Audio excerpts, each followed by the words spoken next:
Hi, I'm Jenna. And I'm Steve. Welcome to All Things Mad Men, from Chip and Dip to Zooby Zoo. There's so much to love about this amazing show, and we're happy to connect to fans like us who discover new things with each rewatch. Be advised, while we aren't gratuitous with spoilers, they can pop up as we discuss character arcs through the final season. Let's get started with Mad Men C to Z. Welcome to Season 3, Episode 2, Love Among the Ruins. This episode of Mad Men was written by Catherine Humphreys and Matthew Weiner, directed by Leslie Linka Glatter. In the opening scene, Ken, Harry, and Sal are completely charmed by the opening sequence of Bye Bye Birdie, in which Ann Margret sings directly to camera. Peggy isn't nearly as thrilled with it. Bye Bye Birdie was a stage musical before it became a 1963 movie starring Dick Van Dyke, Janet Leigh, and Ann Margret. It's about a rock and roll star visiting Ohio for a publicity stunt before he's drafted into the Army. Peggy's not the only one who feels shoved aside by Ann Margret either.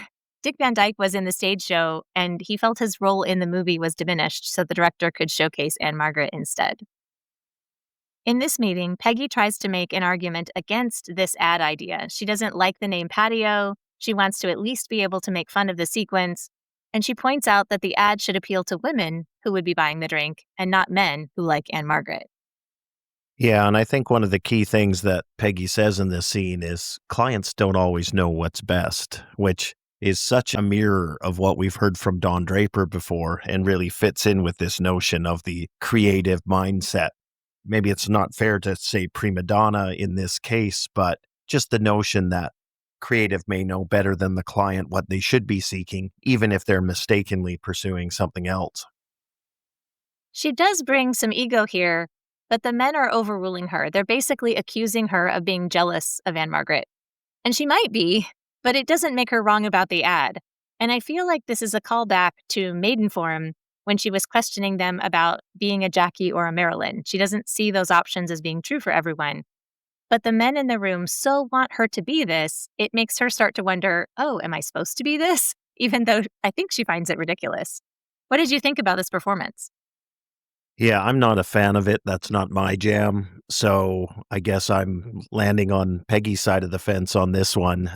I think Ann Margaret's very beautiful and very attractive, but the voice, the sort of little girl vocal, the exaggerated performance, none of it floats my boat. But again, it's hard to look at it with, 1963 eyes. Perhaps it was something quite different back at that time compared to where we've got to today. I saw this movie a long time ago. It's not of my era, but as a musical theater fan and a vocalist, I don't love it. I don't really relate to crying, screaming fans, so the premise of the song seems ridiculous. And I know it's supposed to be campy and a little extreme. I agree with you, the singing style, particularly the H articulated in the middle of the word birdie, it bothers me. And I also noticed, sorry, this is a bit of a tangent, but the bridge is uncomfortably familiar. So if you're familiar with Do You Hear the People Sing from Les Mis, the Will You Join in Our Crusade part, the rhythm is different and that's parts in a minor key, but it is a lot like the I'll miss the way you smile, that section. And then when her note goes up about write you faithfully and blood of the martyrs will water the meadows of France, have a listen and see what you think about it, because I was shocked by how similar those were. And yeah, I agree with you. Ann Margret's pretty and she's charismatic, but this performance seems ridiculous. And I don't blame Peggy for wanting the men in the room to want something more than this. Yeah, but clearly all the men are fascinated by it and can't get enough of it. So it is such a contrast between their perceptions and Peggy's in this case. Back at the Draper residence, the kids are in the kitchen and Betty is hiring a decorator, presumably for the nursery. Don comes in and offers some cursory complaints about the cost of the decorator, but he supports Betty when she says she wants to go to Terrytown this weekend to shop for furniture. And I feel like I need to start tracking the ratio of Betty's positive to negative comments to Bobby in particular, because she opens the scene saying, Bobby, back away from the stove, and she ends the scene snapping at him, what are you doing? So poor Bobby can't really catch a break. Yeah, and he's just being a kid, right? So it's not that he's really crossed any line or anything. It's just he's acting like kids act, and Betty doesn't seem to have a lot of patience for that. We do see Don as the dutiful husband here, reinforcing they're going to go to Terrytown, even though the antique stores have a weird smell. And then he promises them a trip to Carvel's to get some ice cream afterwards. In the next scene, Pete and Paul are meeting with some clients about replacing Penn Station with Madison Square Garden. The New York City Pennsylvania Railroad Station was completed in 1910, and for 50 years it was a grand, iconic public space with soaring ceilings and granite columns, and the above-ground buildings were demolished in 1963 to make room for Madison Square Garden, which was completed in 1968. Yeah, and just the latest version of Madison Square Garden. So, this is a site that's had a variety of things on it, and this change, the demolition of the grand old Penn Station, is something that is lamented to this day. It is a very big moment, even if at the time the characters may not perceive how this will be looked at in the long run. And we see Paul here as the voice of the opposition, speaking up about this grand building and really rubbing the clients the wrong way. And we have Pete, the account man, trying to smooth things over and portray that Paul is playing devil's advocate here so they can strategize. But I think the clients are not dumb, and they perceive that Paul is opposed to it. And you can feel the tension build throughout the scene. Yes, Paul asks, "Do you know where the greatest Roman ruins are? They're in Greece and Spain because the Romans tore them down." And the clients retort, "This is the greatest city in the world. If you don't like it, leave." I really hate these types of arguments because reasonable people can disagree about what's best or what's greatest, and they can both believe it's the greatest city in the world and disagree about what happens to the building. And I thought it was really interesting that when the client leaves, Pete calls him out for his hypocrisy. Paul isn't complaining about the atom plant on the East River, but the Penn Station is a bridge too far. Paul says, "It's Penn Station. This city has no memory. Out with the old, in with the new. Who says that's a good idea?" And Don Draper is all about having no memory and being in with the new. And Pete's next line to Paul is, "I'm going to have to talk to Don about this." And it's so great because, of course, it works in terms of the business. Paul didn't play nice with the clients, and Don needs to know about that. But it also works because Don's philosophy is completely about replacing the old with the new as often as possible. I'm going to speak out in defense of the clients here because they haven't come to Sterling Cooper to have a debate about the merits of tearing down Penn Station and redeveloping the site. They're there to solve a problem, which is they're in a PR jam because people are starting to get their backs up against this plan. So to go there looking for answers and then find yourself stuck in the same debate, I think I'd react similarly hostily to Paul in that scene if I were on the other side of the table. Next, we get a really short scene of Betty and Joan walking through the office together. Joan is complimenting Betty on how good she looks. I've seen in interviews how January Jones had scenes with Don and the kids, of course, but she rarely had any scenes with actors in the office, so it is kind of funny to be a star on a 7-season show and almost never get to work with most of the other stars. So it's a very, very short scene, but at least we get Betty in the office with Joan here. I don't know if there's another scene between them. The next scene has Roger walking into Lane's office, joined by Bert and Dawn, so that Lane can inform them that Campbell's Soup has dropped them. This means that they've lost Campbell's Soup globally. Lane's none too happy about having lost this client, but the Americans are somewhat befuddled as to why this requires a meeting of the principals just to be made aware that they've lost a client. Yeah, Bert pieces out, "I'll wear out the carpet if I'm called down every time we lose a client. We're an ad agency. This is going to happen." And when Don and Roger stay, Lane says, "How did this slip through the cracks?" And Roger says, "Well, I could call Bert Peterson back and fire him again." And Don says, "He attends meetings. He doesn't call them." And Lane is impatient with these excuses. He says, "Well, if this is where we wanted to end up, we all did everything perfectly." That's an interesting call to account here, pardon the pun, because Duck was also hard charging and also had expectations. And Roger and Don, as we know, have their own tendencies to go off and do whatever they feel like. So, of course, things are going to slip through the cracks, and they don't appreciate being called out for it. Yeah, and I think as establishing Lane as a presence in the office, this is an important scene as well, because previously I got the vibe of him as more of a bean counter and adding up the nickels and dimes. In this scene, he's taking a broader approach as to the business itself more broadly. How do they pursue it? And then trying to hold the principals to account for, an obvious failure that they're trying to get better and do more. Everyone should take seriously. And yet it feels like Lane is the only one who views this as a missed opportunity or a mistake that someone may have made. I would like to shout out Roger's line here, since Lane has this suit of armor in the corner of his office. And Roger says, "Did you ever get 3 sheets to the wind and try that thing on?" And of course, that expression, 3 sheets to the wind, means drunk. And I looked it up and it comes from sailors, meaning loose sails making the ship lurch. And we know Roger was a Navy man, so I thought that was a really good detail.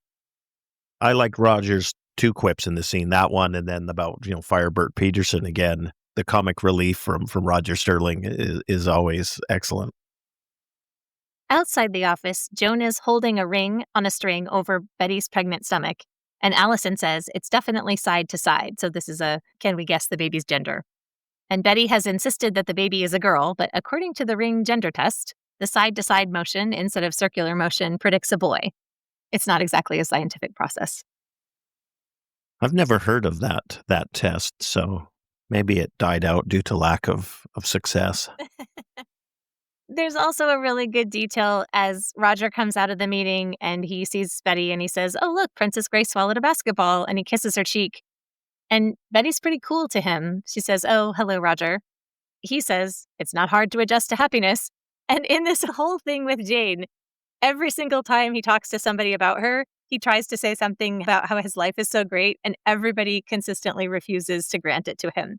I mean, not Bert, not Bert's sister, not Dawn, not Betty, not Joan, not anybody. Of course, we wouldn't expect it from Joan. But it's so funny. And then Joan and Roger are just left for this moment. She avoids looking at him, and finally she does. And there's this awkward smile, and she walks away, and he says, "Good night, Mrs. Harris." Because, of course, she's married and they've moved on from each other. There's always this thing between them, I think. Yeah, and I think the Roger move to Jane, it's a threat to many of the married women, right? This is not how that model's supposed to play out. Roger's, I don't know, childlike insistence that everyone should just be okay with it or embrace it the way he has, it's a threat to them. It's a nightmare scenario for most people. So it makes total sense to me that everyone else is very cool to it. Yeah, I think that's a great point. In our next scene, we see Lane and his wife with Dawn and Betty at dinner. Rebecca Price is played by M. Beth Davids, who has been in so many different projects, including Schindler's List, The Amazing Spider-Man, and she's also Natasha, who gets engaged to Colin Firth's character in Bridget Jones' Diary. Rebecca isn't shy about her distaste for America. I see Betty trying here with her smiles and her compliment about the wine. She asks Rebecca if she misses London, and her answer is, "God, yes, but what we lost in London, we gained in insects." And there's not really anywhere polite conversation can go with that. Yeah, it's so awkward. Lane isn't good at the socializing. Betty's doing her best, and Rebecca's just making it difficult on everyone because she's clearly intent on slagging on New York and the United States. It strikes me as being a very real scene of these kind of situations where no one really wants to be there by choice, but these are the people you socialize with, that you work with, and that's part of the deal. And then you end up in these very blah dinners together. And afterward, we see Dawn and Betty in the car, this real conversation that people have after a dinner they've gone to and they didn't want to go. And Betty tells Dawn that she called William, her brother, and found out that Gloria left her father. She wants William and his family to drive her father to visit them for the weekend. And you can see Dawn is irritated about this. But I mean, Betty just sat through this work dinner for him, so it seems fair. And it's true, she never has to put up with any of his family stuff because he doesn't have any. But his work obligations, even the real ones, they are certainly demanding enough in terms of Betty's time and effort. So I understand that he's irritated, but I feel like in a reciprocal way, she certainly puts in her time for his stuff. So it's fair to ask him this. Yeah, and I think the common theme there between the two of them is their lack of power and agency. Betty will attend the dinner with Rebecca, who doesn't want to be here because that's an obligation to her husband and in his employment. And now she's returning the favor to Dawn. She's got a family situation with her father, and she's asking him, but really she's not asking. This is a done deal. Jean is going to come to visit. And Dawn calls out, "Why did you even bother asking me?" And it's true. They're together and they're supportive of each other, but they're both kind of powerless in the respective spheres where they're having to contribute. But it's such a shame that they can't reframe that, because instead of thinking, this is an opportunity to support my wife in a difficult time with her family, or the way Trudy is about Pete. This is an opportunity to support my husband in his career. They're very listless about it and resentful about it. So it's too bad they really don't feel like they're on the same team. And really, to emphasize that, at the end of the scene, Betty puts her hand on her belly and says, she's really kicking. That reinforces the idea that she thinks the baby's a girl. And Don doesn't reach over and put his hand to feel it. I don't know that we're supposed to read all that much into it, but it doesn't feel like they're really, truly supporting each other. They're definitely not at their best, but I think we can see the toll of these obligations on them. You know, the fatigue, the frustration. It's a grind. It's not all smiles and laughs.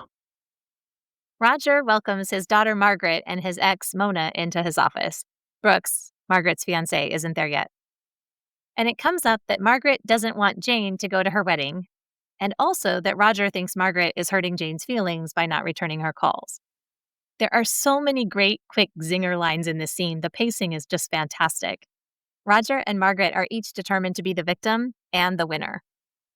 Yeah, and in terms of that temporal disposition, it feels like Roger is all in on the new relationship and wants the world to buy into it. Like, let's all move forward. No sense looking backward here, anybody. And especially with Mona and Margaret, these are two people who are both clinging to the past and what they had. And clearly, Margaret is not going to forgive her father for abandoning her mother. They're not going to give Roger what he wants here. So we've just got this impasse between the two of them. And for all his charm and his quips, Roger can't get past this barrier. He just really, for an account guy, he makes some pretty major missteps here. Mona comes in with a compromise, and as you say, Roger won't have any part of it. And then he insults Mona by saying, well, if you're worried about odd numbers, I'll get you a date. And she's very calm. She says, I already have one. And he immediately wants to know who. So it's okay for him to go off with Jane, but you can tell. I mean, he doesn't even hide his interest in it. He's very, very quickly, very blatantly asks, who is it that you have as a date to this wedding? That old saddlebag, right? So he can't even hear who it is without further commenting with the put down. And Margaret says of Jane, I didn't want to go to her wedding, but I did. The least she could do is not come to mine. And Roger will not budge. Brooks comes in, and of all the famous Mad Men memes out there, we should really note that this scene happens a lot earlier, because Brooks says, how are you, sir? And Roger goes, not great, Brooks, not great. And we pan over to see their sample wedding invitations, and they are for November 23rd, 1963. And we all remember what happened on November 22nd, or have learned what happens on November 22nd. Back in Don's office, we have Lane coming in.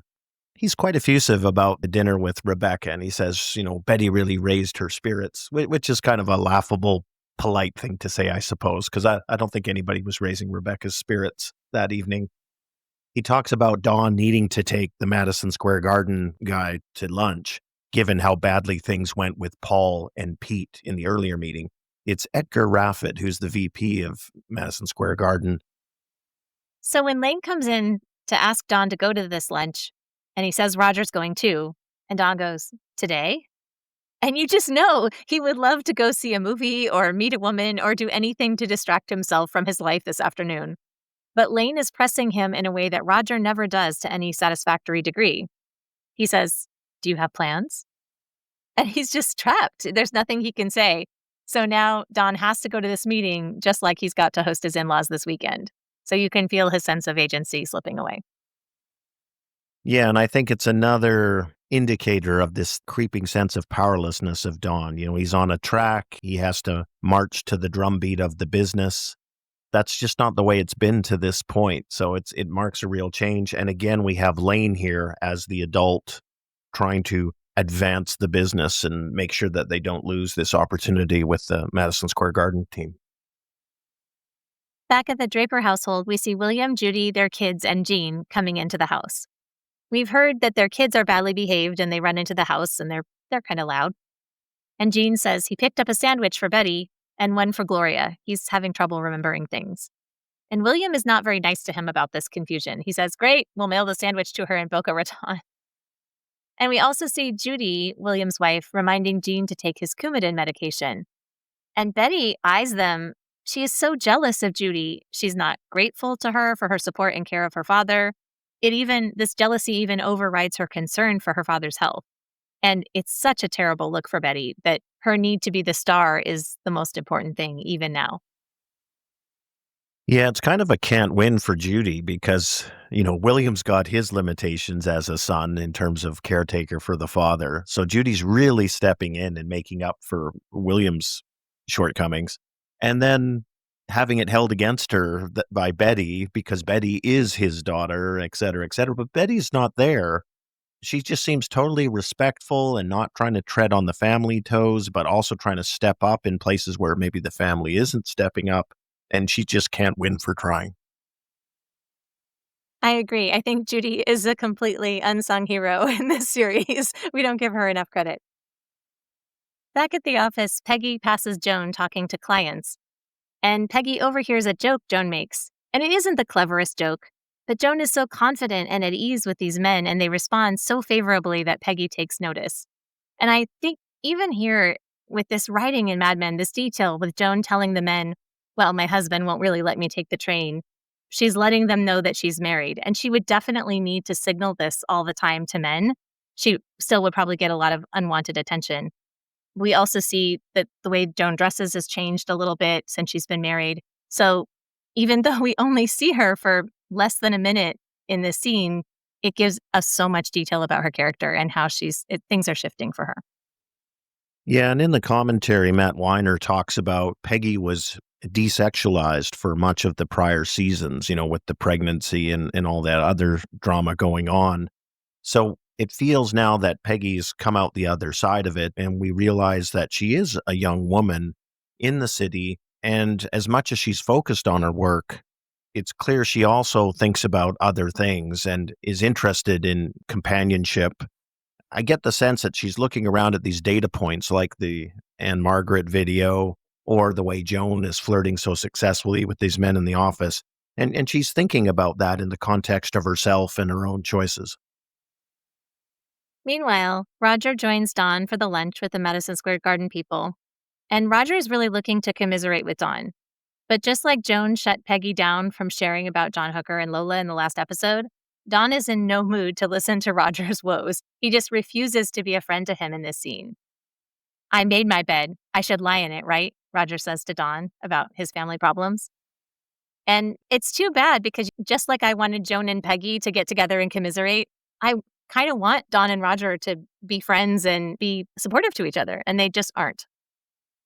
If you didn't know better, you'd think they were in the midst of a tiff or some sort of fight. But I don't think that's it. I think it's just they're wrapped up with their own problems. And like you say, neither has any bandwidth for the other. I mean, Dawn's response to, lie in the bed you made, Dawn goes, your words, not mine. I mean, there's nothing comforting in that. And he's not saying, oh, no, it's not like that. He just lets Roger stew in it. And Roger is a bit of a self-pitying crybaby here at the start of this scene. It's clear it's less about the details of the wedding or anything else than he's locked in a battle now with Mona and his daughter, and he wants to win that battle. I thought it was interesting how Roger was going on to Dawn, even though Dawn didn't want to hear it. We saw that earlier when Roger was with Joan. Joan didn't complain about any of her issues to Roger. She was fun and carefree because she knew that's all he could really take. But Roger would complain endlessly about all the minutiae of his life, and he does it to Dawn anyway, even though Dawn is signaling very clearly he doesn't care. Like it's not hard enough losing my little girl to that kid and her mother pouring poison in her ear. He says, all of a sudden, I don't care about that wedding. All I want to do is win. But how do you win? Jane comes to the wedding and Margaret is unhappy at her own wedding, and you have a relationship with a much younger woman that's not really what you wanted? I guess we haven't actually seen Roger and Jane together since he proposed, but I think since he spends so much time looking for positive affirmations about his relationship with her, it feels like he might be second-guessing the decision a little bit. I don't get that vibe at all, but I do agree with the earlier point. What is there to win? Or is it possible to win? The answer could be no, and maybe the mature assessment is there is no way to win, so minimize your losses, your effort, your angst, rather than tilting at the windmill with no chance of success. There's just inherent limitations in what he's done, and he needs to face that music and salvage what he can. And this idea that there's anything more than that available to him, again, just feels like wishful thinking to me. It's like, come on, Roger, get your feet on the ground. So now the Madison Square Garden people arrive, and Don and Roger are here to make the hard sell. Sorry, it's just one guy. Roger charms and orders drinks and salads, and Don cuts to the heart of it. You want to demolish Penn Station, and New York hates it. Not all of New York, a vocal minority, the guy argues. Don's point is it doesn't matter. The critics can't stop it. So the Madison Square Garden people should stop worrying about those opinions and change the conversation. Move forward, Don Draper might say. Yeah, he says concern over public opinion reflects a guilty conscience.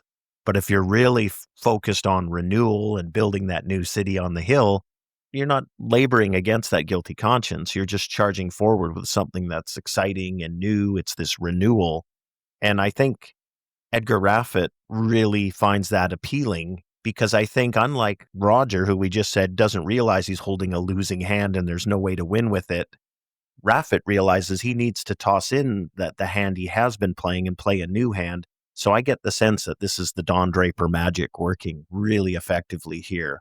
And when Raffet expresses concern about having Paul on the account, Don reassures him that he'll handle it personally. And that really seems to resonate with Raffet to say, hey, this is the guy who's got the clear vision. He's going to take us to the promised land and we can get through this opposition. That's also the scene with our first truth call out. This is a really important Don Draper moment, too. He says, if you don't like what's being said, change the conversation. A new city on a hill, and the client says, just like that.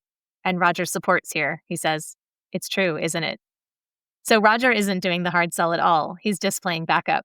And I thought the City on the Hill biblical reference, Sermon on the Mount, was a callback to season 1, because Don has this moment where he says, either Jesus lives in your heart or he doesn't. And he has that same tiger temperament as he says it. So it feels like Don went from being pretty apathetic about this particular account to being really invested in claiming it and winning it. Yeah, I wonder if in a world where Don Draper's feeling a lack of power, this is an opportunity to assert some power, the power of this vision, and to bring a client along with him. It's also interesting to me that he brings up California. Everything's new and clean. People are filled with hope, whereas New York City is in decay. So it's this contrast, again, with the bright future, the renewal, the change, versus the clinging to the past as it gradually falls through your fingers here. So everything just lines up so nicely with his own life, with this particular client situation, with Roger's life. We just see this theme coming up again and again here. Juxtaposition of decay with renewal, and where's the dividing line and when does it tip from one side to the other? Back at the Draper household, all 5 kids are watching TV, and Grandpa Gene comes in and changes the channel to watch the game. And that is 100% what would happen in the old days with one television. Sorry, kids, you do not get to pick what's on if any adult in the house has something to watch. And can I just say, as an old guy who lived that existence, as well as being the human remote control for my family's television set, it was my father's TV, and you never had any uncertainty about that. So if Grandpa came over and wanted to watch the ball game, that's what went on the screen. So I just love that scene because it really takes me back to another world, compared to today where, I don't know, sometimes I find myself watching my computer, my phone, and the TV. So I've got 3 screens on the go just for myself. In the meantime, Betty, William, and Judy are talking in the living room. And we have another truth call out as Judy tries to put a positive spin on Jean's health, but William is more direct and honest. She says he's down in the dumps, but he seems clear-headed. And William says, that's not true, Judy, and you know it. He's angry and he's in and out. William's plan is a care home midway between William's and Betty's houses. He wants to sell their father's house to pay for it. And Betty is very resistant. She looks at Judy and asks, do you think he belongs in a home? And Judy says, Betty, I know I don't get a vote. Again, Judy is not trying to insert herself here. She's been nothing but helpful, and Betty still goes over the edge. And I have a problem with Betty here, because it's all fine to say, I don't want my father to go in a home. Fine, what's your alternative? Betty's not volunteering to take him in. And we could say, well, Betty, can't do that without Don's consent or whatever. But it's problematic to me that Betty seems to be rejecting William's plans. But William is the one on the front lines facing this day to day right now. He's come up with the plan that she doesn't like, but it feels like she's knocking that down, but without providing a realistic alternative other than arguably to stick her head in the sand and say, well, maybe he's not so bad and he could just stay where he is. And William's whole plan is predicated upon the idea that that's not possible. That's not going to work. It's no longer feasible. I agree. I think it's frustrating to see her character being so rigid and not having a plan and not facing forward. And again, Judy says all the right things, is perfectly supportive and all the rest here. So as far as in-laws go, I think Judy's doing a great job, and Betty and William are just locked in this sibling rivalry. When Betty accuses William of wanting to take the house and saying William is uncaring to want to put his father in a home, she says, those homes are for people who don't have families, William. And remember that Jean accused Don of having no people, no family. So I thought it was interesting that in a way, Jean's family took Don in as a person who had no family. And I wonder if maybe that's part of what prompts Don to reciprocate. It's just kind of an interesting tie-in. I think you're stretching it. There is no love or connection between the two of them whatsoever. I don't think there's any love lost between Jean and Don on any level. When Don returns home, his house is not the pristine refuge he's used to. The TV is on and spouting static. Jean is in the guest bedroom, and Betty is basically hiding in her bedroom. Betty tells Don that William wants to put Jean in an old folks' home, and she says, for all I know, Judy's pushing him, even though Judy has done nothing to warrant that accusation. Maybe it's always easier to blame an in-law than your brother, but there's absolutely no evidence that Judy is arguing for any particular angle here. I love when Don walks in to see Jean in his room and Jean thanks him for the ritzy accommodations. Here's Jean taking a shot at Don instead of being grateful or showing any sort of appreciation. And I love the way Don just serves it back at him with, you're in the army, Jean. Don't pretend you haven't been in worse accommodations. There's another funny moment when Don is talking with Betty in their bedroom and he opens the door to yell, cut it out, to the kids down the hall. Yeah, I always like Don's fathering of the children and from a discipline standpoint, because he's clearly uncomfortable with it and he suffered abuse as a child from his parents and step-parents. He just seems to do sort of the bare minimum or, what am I supposed to do? Okay, I'll yell down the hallway at them. And again, having grown up with that generation of parents, I can recognize that. You knew as a kid you could get several yells from a distance before they actually came down to see whatever you were up to, and then things would get a little more serious. So in Betty and Don's conversation here, Don seems to agree with William, but obviously he knows he doesn't want to tip Betty over the edge. As Betty lies on the bed drinking wine and smoking, she says about her brother, how can he talk to me that way in the condition I'm in?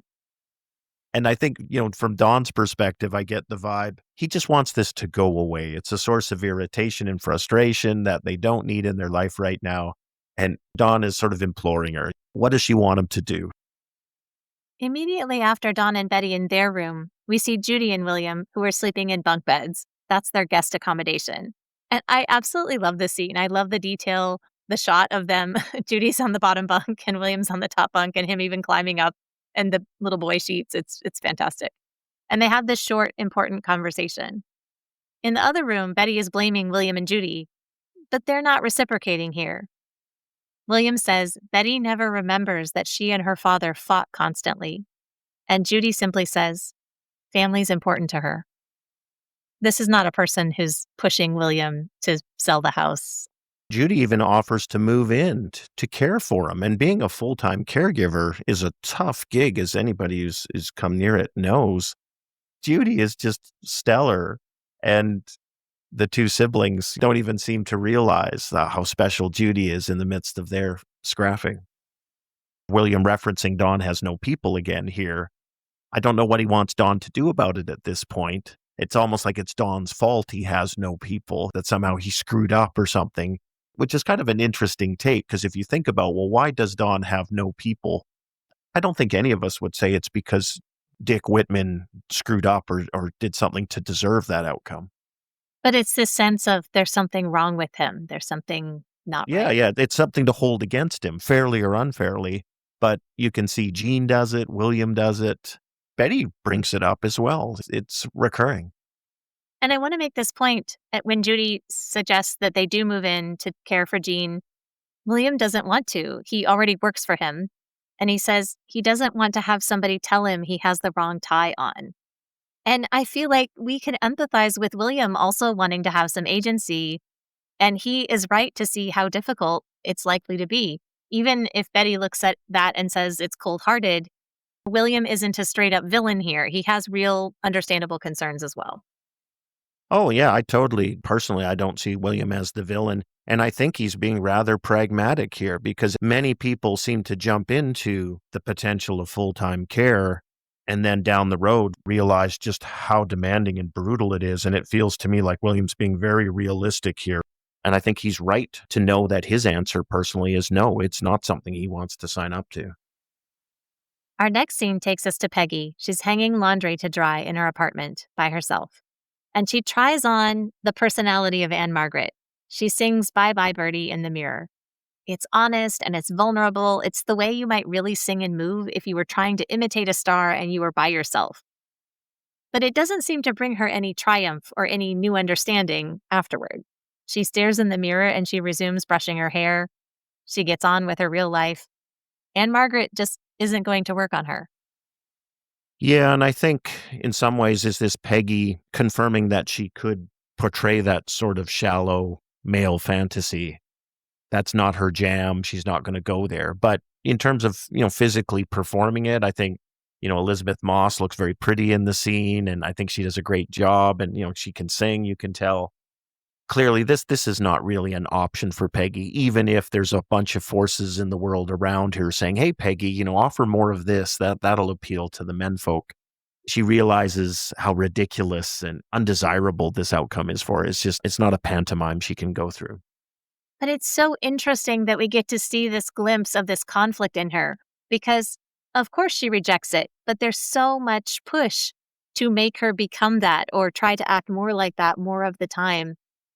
The strength it takes to reject that, I think, is really interesting, and especially for a young character, a person who's still trying to find her identity.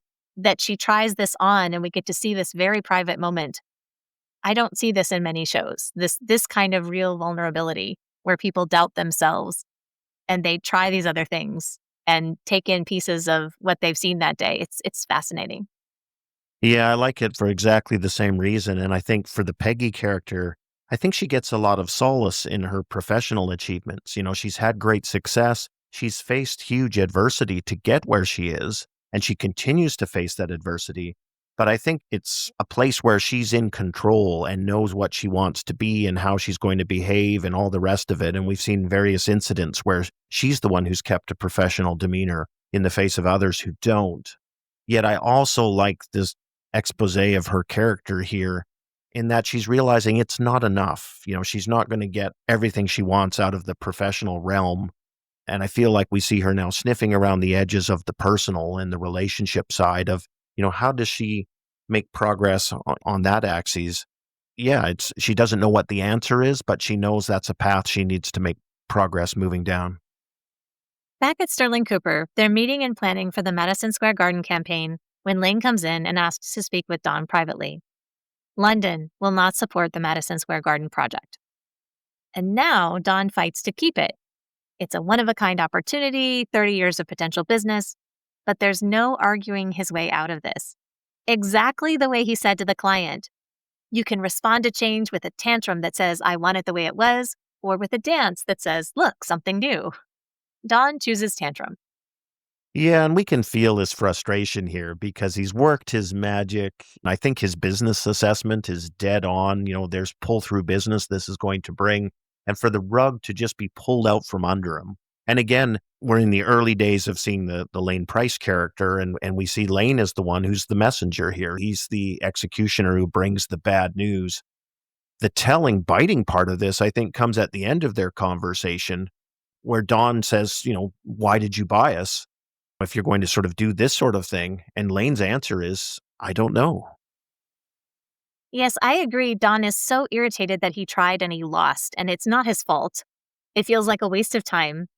And it's into this environment that Peggy comes in wanting to show him the storyboards for Patio. It's lousy timing for Peggy. And I thought it was so interesting that he has a negative reaction to the name, just as she did independently. And she tells him it's a remake of the opening sequence of Bye Bye Birdie and is surprised when he says he hasn't seen it. So they watch it together in the screening room. He has the same empty smile the other guys did when they watched it. But Peggy's hoping he's better than they are, that he will agree with her that this is silly and that they can build a better ad idea. And Don says, it's pure, it makes your heart hurt. What a huge disappointment to Peggy that is.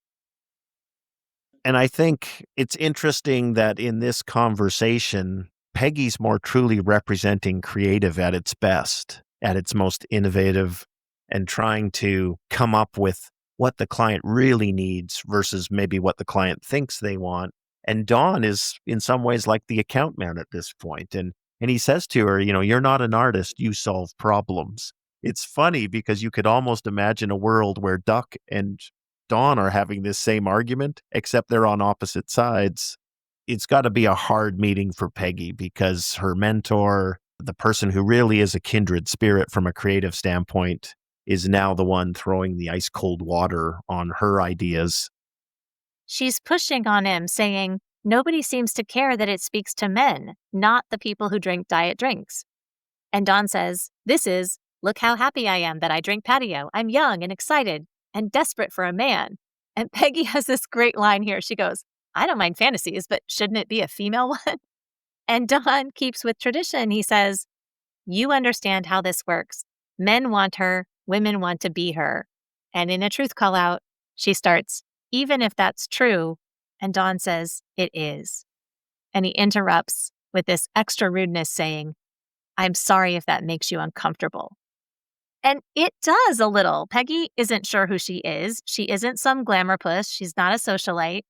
She wants to be desired without having to be fake. And it's so uncomfortable to think that men, even men she admires, want something that she finds ridiculous and something that she isn't. Okay, but even if it's true, there is no reason for Dawn to take anything personal there and to bring it to that place. So to me, Dawn's crossed the line. Like, she wasn't being personal here. She was making an argument from a creative perspective. And it's a cop-out to me that he spins it around and says, oh, well, if that makes you uncomfortable. It's a low blow. It should be beneath Dawn. I think we know his emotional state at this point. So it's not a shocker he goes there, but it's disappointing. Exactly. I mean, she doesn't say, I'm sorry you're a liar and a cheat, Don, and no matter how much you have, happiness eludes you. Peggy doesn't say that. Yeah, it's a rough scene for Peggy to start using her personal life against her or an attempt to use it against her. It's a depressing scene in kind of a down episode overall from my perspective.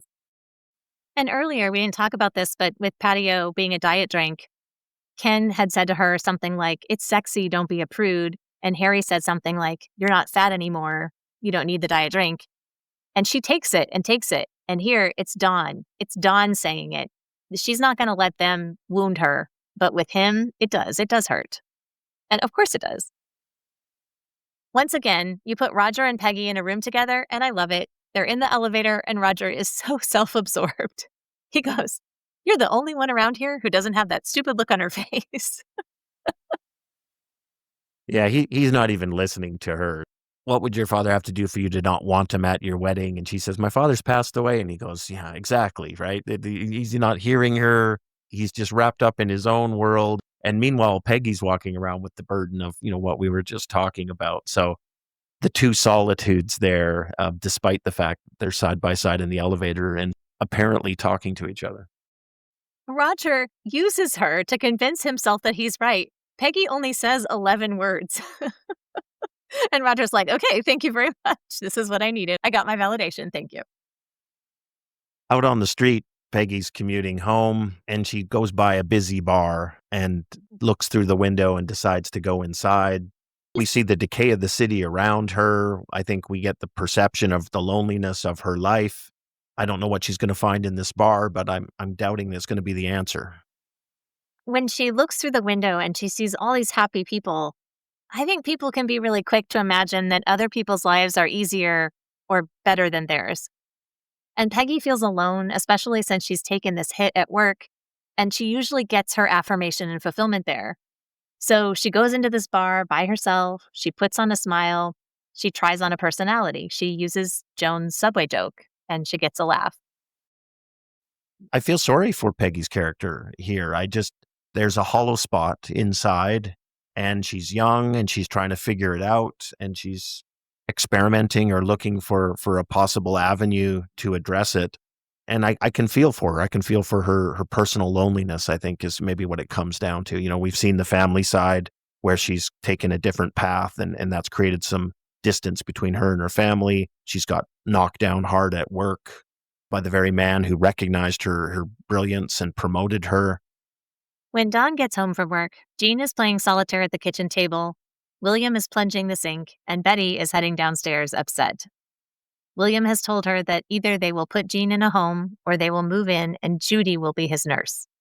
Judy, she says. And she's very tearful, but she gets to a point where she says he's probably right. William says, Dawn clarifies, and then he barks at William to speak with him. Yeah, Don's large and in charge. He may not be able to control things in the office, but he's about to dictate the solution here to this problem. And it's kind of funny what his solution is, right? It's for them to take Jean in. So that gets Judy won't be the caretaker. He won't let William move into Jean's house. Jean will keep his car, so he's got some mobility. But in seizing control here, I think Dawn has tripped over the caregiving angle, which is Dawn's not going to be happy to have Jean in his house. And frankly, I'm not sure Jean's going to be all that happy to be in Dawn's house. Yes, Betty is so touched that Dawn has arranged this and she sees it as the most loving gesture. And of course, as an audience, we're thinking, this is a disaster. Jean and Dawn dislike each other, and Betty and Dawn are still rocky together. Plus, they have a new baby coming, which is always an adjustment. I'll have the same situation now with no sleep and see how that goes, right? Like it's a recipe for disaster. So it does feel like, why would Dawn do this if he wasn't being a knight in shining armor for Betty? But just like Roger said about Mona, all I want to do is win. Dawn isn't thinking about tomorrow. He just needs to one-up William in this moment. Their whole scene together is a power struggle from start to finish. And as you say, Dawn needs to exert control since he's had so little at work. And just like Peggy, he needs to make up for what he's not getting there, because usually that's where it feeds him. So they're so interesting that they're completely different, but also they share so many similarities. Yeah, and to be fair to the character, I think we've laid out the two extremes of the spectrum, right? One is where he's just seeking control and wants to assert control. The other is white knight for his spouse, who's clearly upset and struggling with the deterioration of her father. Where does the truth lie between those two extremes? I think there's elements of both ends of the spectrum, but I think both ends of the spectrum are definitely present. And I also think as we zoom back and look at sort of what wheels he's just put in motion, we can just see how fraught this whole solution is. And I love the line, because William somewhat passively lets Don Draper take the wheel here. And then finally, at the end, gets to throw his dig in. And it finally comes and he's like, fine, you want him? You got him. And that to me really sums it up, because William definitely didn't want him. So as much as he's maybe not happy to have the solution dictated by Don Draper, he's not unhappy to be off the schneid now from a standpoint of caring for obnoxious Jean. So William, Dawn, Judy, and Betty all meet with Jean in the kitchen and tell him about the new arrangement. Everyone is kind, and they pose it as a temporary vacation, and he's very resistant. And again, Judy does the helpful thing. She rubs Jean's shoulder and she says, you'll get to be with the kids. Betty's a better cook. You always say that. So now we know she's had to listen to that over and over, and she's still trying to turn it into a positive for Jean at this hard moment for him. William seems to have picked a really great life partner. The jury's still out on how well Betty did. Yeah, Judy seems to be aces. And then again, grumpy Jean. There's not a hint of gratitude or appreciation here at all. He's obnoxious. Back at the bar, we see Peggy has got herself a date. And he seems like a nice enough guy, but not terribly clever or interesting. As they talk, she's still proud to tell him she works at an ad agency in Manhattan, but she has come so far since the date with the guy that her mom set her up with in season 1, the potato chip guy. There, she was bragging about Manhattan and she made a point of saying she's a copywriter. And here she doesn't need to prove that so much. He assumes that she's a secretary and she doesn't correct him. She just says, I work for a real jerk. So many characters and Mad Men only speak their truths to strangers. Yeah, and in the commentary, Matt Weiner talks about how in this scene, this dynamic, she's the man. She's really the one who's more in control. But at the same time, she's trying to portray herself in that more stereotypical way so that he can perceive that she's interested and she can let him have that sense of being the man and being in control. But clearly she's the one behind the steering wheel and driving this forward. And she's the one sending the signals and messages to him, like when she grabs his hamburger and takes a big old bite out of it. He likes that assertion from her part, is exciting to him. And this is not something we would have expected from Peggy to this point. They end up going back to his place. They're kissing, and she says, do you have, a Trojan? He doesn't. She kisses him more, and then she stops. They're both panting. She says, I can't. Peggy cannot make this mistake again. But we see her really wanting this. And unlike Dawn, she does not want to keep ending up somewhere she's been before. She might be like Dawn in that she is looking to fill holes in herself, but she isn't going to rip up her life by repeating her mistakes. So this is such an interesting scene as they're there together, and you could see how much she wants to go through with this. Well, and the further irony here is he's got no game. He's got no alternative. She's the one who says, there are other things that they can do. So again, she is in control here with this, rather green guy who's finishing up his school. At the Draper household, Betty and Dawn wake up to a noise, and they discover Gene in their kitchen. He's pouring alcohol down the drain. So Betty wanted this so much, like, I want my dad. And she just opts out immediately. She looks at Gene pouring all the stuff down. She goes back to bed. She just leaves Dawn to handle it. He thinks that it's prohibition and they need to get rid of the alcohol, and clearly he's not right. Well, she's out, but I think I see a lot of pain on January Jones's face as she turns away, and it's just coming face to face with the deterioration of her father. Not to mention just the inconvenience. I mean, it's probably hard enough for Betty to sleep, being very pregnant, and then now layering in on top Gene's prohibition flashbacks or whatever. I love the look on Don Draper's face as he stands there watching Gene, and you just sort of see resignation. This is his plan, his decision, and now he's starting to reap the harvest of it, and it's not a great harvest. So Peggy wakes up in the middle of the night, and she's going to leave the guy's apartment. He wakes up, and he seems to want to see her again. She doesn't leave her number or her contact information. She just says on the way out, this was fun. So we don't know if she slept with anybody before Pete. And we don't know what her dating life was like, but it's reasonable, I think, to infer that she didn't have a lot of relationships in the past, because when we meet her in the pilot, she doesn't have a lot of game, and probably somebody who's dated a lot probably wouldn't fall for Pete unless, like Trudy, you wanted to marry him and build an empire together or something. It feels like she was just trying on a piece of Joan's personality in the bar, and here she's more like Dawn. She got what she needed that evening. Now she's done. There's no need to keep up an act. So she doesn't exactly know how to do relationships. And there's also not a clear roadmap for somebody like her to follow. She doesn't want to date this guy, but she gets lonely and she wants attention. And we don't really see very much of it, especially for characters in this time period.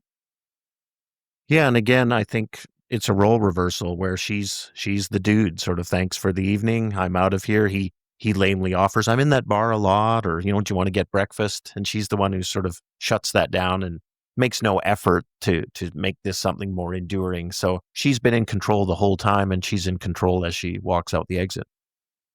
And I don't believe her relationship with Dawn is romantic on her side. I don't see that. But I do think the affirmation she gets from doing well in his eyes feeds something in her that's similar to the attention you might enjoy if you dated or flirted a lot. And when he puts her down at work, she needs some validation. So she goes out and she tries this. I think this was a low stakes experiment that Peggy ran. And regardless of how it turned out, she's young, she's got a bit more experience under her belt and perspective. I'm happy the character is working on something and took a chance and gained some data points here. In our next scene, a teacher is welcoming parents to field day. There's a maypole, and the children are dancing around with ribbons. Suzanne Farrell, the teacher, is played by Abigail Spencer, recognizable from Rectify, Suits, Timeless, and if you're a Gilmore Girls fan, when Rory and Logan go to her sister's wedding, she's one of the mean bridesmaids. As the kids are doing this maypole dance, it's like that pure thing that Don was mentioning when he saw Ann Margret. We get the teacher in slow motion, barefoot, and he strokes the grass just to feel closer to her touching the grass too. It's a little bit creepy. I don't see it as creepy, inappropriate maybe. Spring is in the air, renewal. It's been a while since Don Draper's cheated, so I guess everything's starting to align. It's, it's been one episode. Feels like longer. After the performance, Sally runs up to her dad and says, "Daddy, did you see me dance?" He says, "I did. You were great." And somebody takes their picture, and now their family photo shows their new family unit. With Jean, they're 5. And I love the portrait because they're all smiling nicely like it's a great family shot. But we know the truth behind it and how ragged it is and how problematic it's going to be. So to me, that was just perfect in this modern sense where we often have, the social media portrayal and then the gritty reality. And this feels to be like the 1963 version of that. Back at the office, Peggy's typing with her door open, and Don goes in, passes her on the way. And it seems like Don recognizes he was inconsiderate here as he pauses. And Peggy doesn't seem like she needs his approval anymore.